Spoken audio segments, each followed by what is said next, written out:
And we were talking about trust, I said, you know how you go on Amazon and you order your book or whatever, and then you click proceed or buy or whatever it is, right? Mm-hmm. You don't then afterwards sit there and write out 20 times my Amazon order is going to come and meditate on your Amazon order coming, and you just know, right? Mm-hmm. It's just going to show up at the door, and of course I've ordered it. And I said, that's the kind of energy and trust that you need to walk through life with. Uh-huh. And it's not about the dollars, right? Because I remember, my mentor, David Barris, said, Elon Musk needs a gazillion dollars because it's his mission in life that we experience space travel. So, of course, he just needs that money to make that happen. And it's part of his sole purpose. So, of course, he's staying in alignment and he would have the money. So, when you have this spiritual vision of your life and you're making choices based on that, then, of course, the money will be there because it will help you do the work that you're here to do. Mm-hmm. So, just like it is for you. So true. So true. And I hope you're okay with me stealing that Amazon thing. I think that's oh, totally. That's gold. Yeah. I couldn't think of any, an analogy that we all kind of can go, oh yeah, I know what that feels like. Right? I know what it's like to click the one stop button or whatever it is on Amazon. And I got Prime, and so it's coming tomorrow kind of thing. Mm-hmm. And I don't even think about it. And when I talk to people about I kind of say manifesting in quotes because I just feel like it's part of life. It's not something you do. It's something you are. Mm-hmm. And so I'm not in alignment with the whole kind of you got to write it out 20 times and you got to do this and there's this process and that process.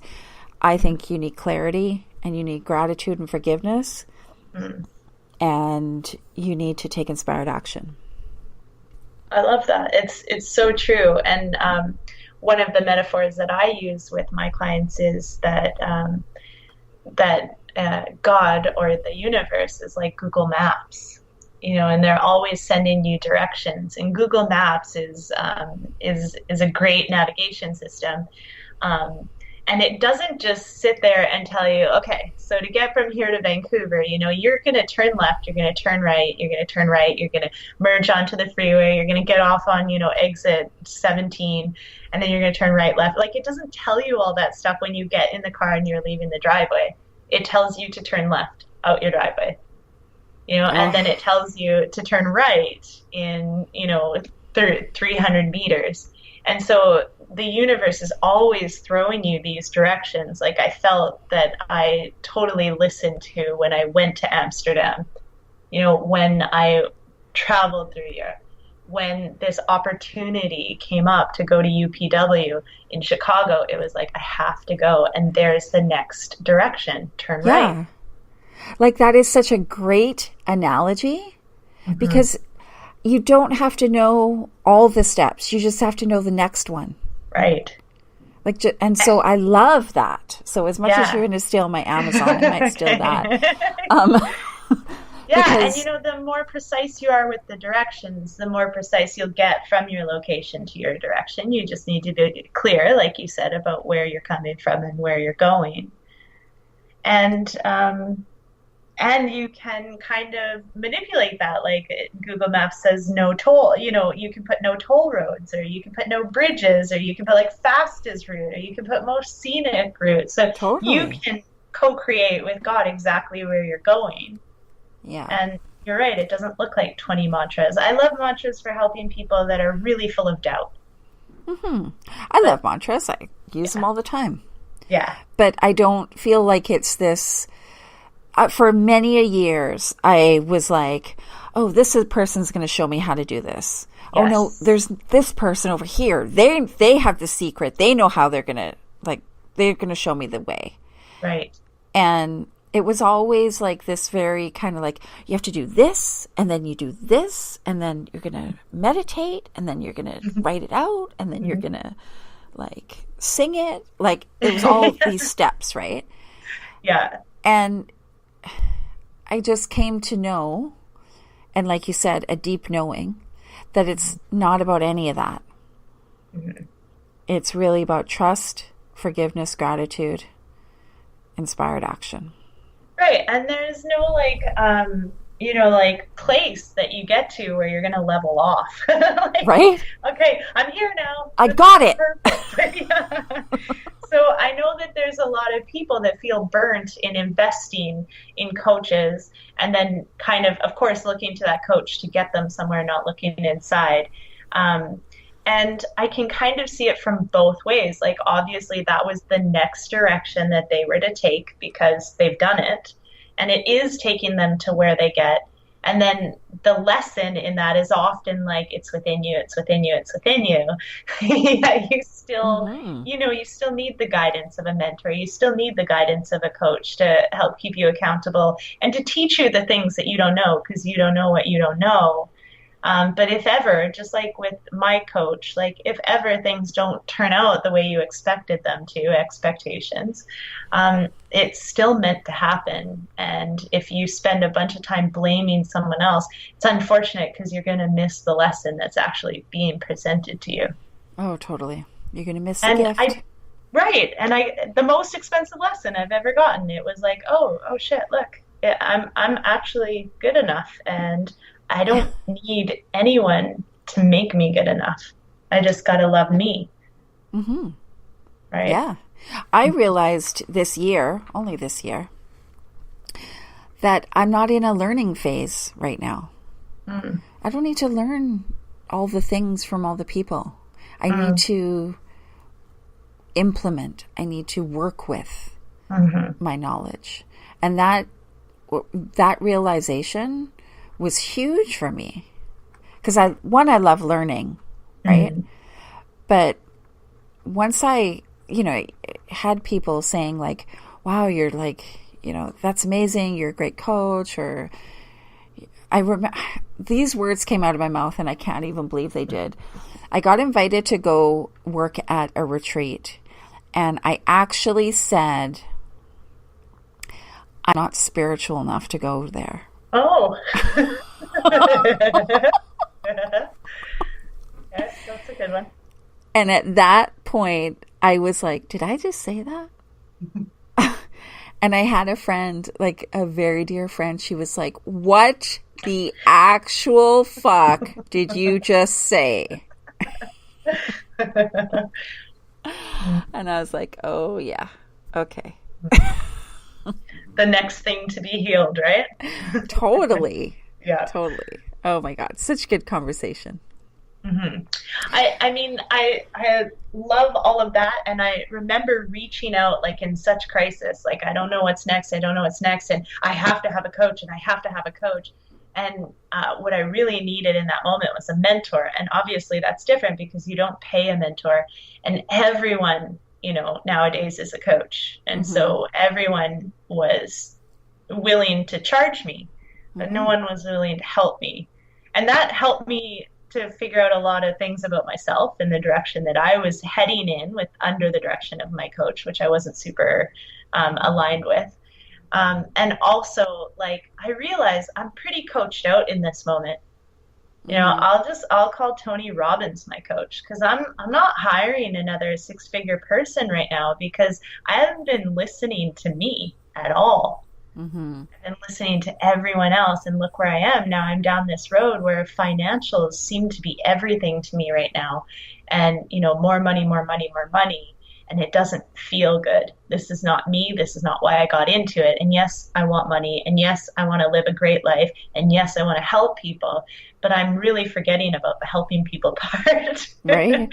And how did that happen? So it was an amazing lesson.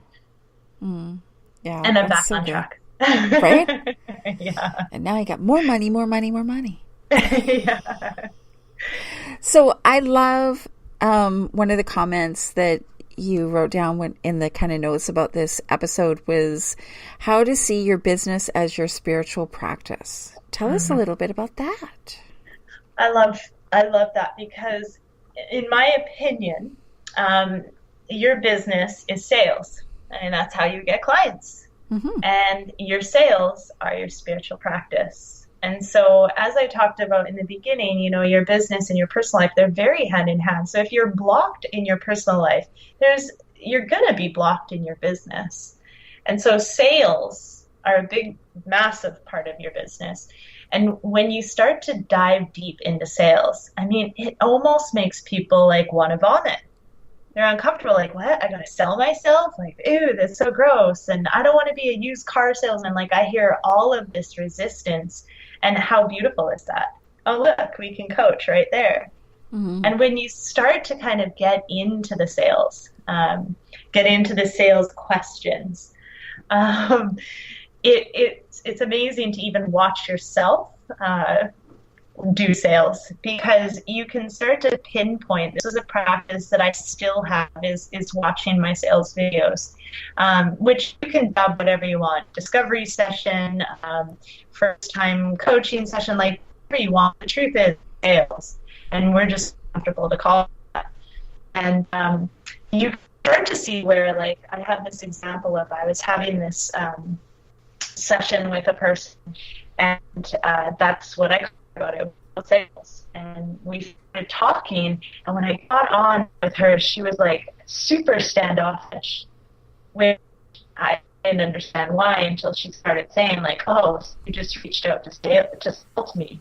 Obviously she knew before on the phone she was super standoffish about it. And I immediately started to backtrack, and I was oh, well, I used to grasping onto all of these things that made me better, because what did I do? I grasped at what she said, and I'm not good enough, and then using or something. And so looking at that and then coaching her with my coach, it was really able to see that this is where my mom stuff comes up, and look how I react. Because how you do anything, obviously, is how you do everything. And so you can become aware, start to look around in your past first. I think it really is in your past. And then you can start to see where in your recent past you've done that. Or even if you have a conversation, you're oh, shit, that's what just happened. And then the more you become aware, then the more you can start to feel those sensations in your body and tune into what's happening, and then possibly stop it before it happens. Oh, right? So good. So when you start to get into that stuff, you're really able to do a lot of spiritual work on yourself rather than just avoiding it, which is what most people do, call it different things, which is what a lot of people do, and then just keep kind of either half-assing their business or failing at it. Oh, that's so good. I love that explanation. Cool. Yeah, I know I found that when I started offering consulting services or, business coaching, I have an aversion to that word. And I wanted to call it anything but that. Right? And it was hard to work through.